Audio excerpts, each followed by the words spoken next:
wanted to talk about something that I really have been scripting for a little bit. When I make my videos, I script and then I put them out to you guys. But I really wanted to talk about the potential and the greatest missed potential of the Apple Watch.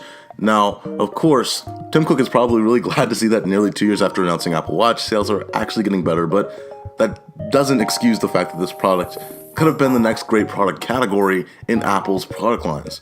One of Apple's greatest strengths is its legacy, and I don't know, for some grand reason they took it for granted by presenting the Apple Watch, but also completely ignored it by not attaching the new product to one of the company's most significant product lines. Go back to the announcement day in 2014.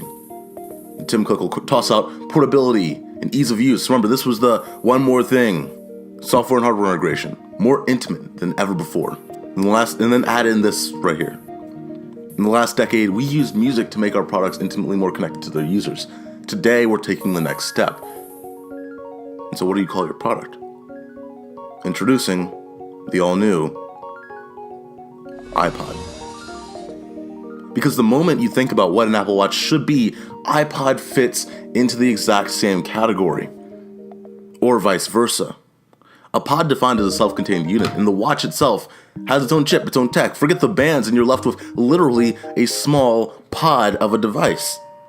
Then look at it from a tech potential standpoint. One of Apple's greatest missed opportunities was to make this product the next smart communications device. Instead of forcing a headphone-free iPhone, which you can keep the iPhone with a headphone, Cook should have invested in Apple Watch as the next step into a wireless future, so people had the option for the latest tech. So let's try this again the right way. Hypothetical world here. The all-new iPod. The new flagship of the iPod line. It won't feature everything in an iPhone because iPhones need their own reason to be purchased, obviously. But it would feature everything iPods are known for. It wouldn't be tied to the iPhone.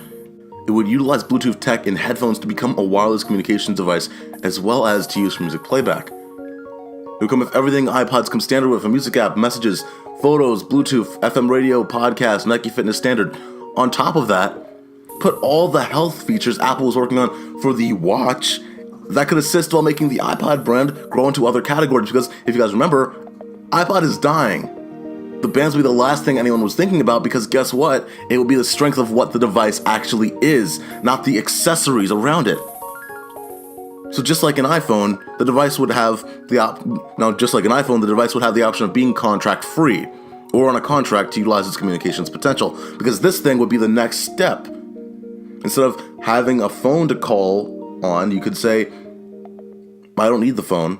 I want to try this new tech. It doesn't feature everything that an iPhone does, but instead of being in the palm of your hand, it's now on your wrist. This is so much more than a watch. I mean, it lowers its value and makes it something it doesn't need to be.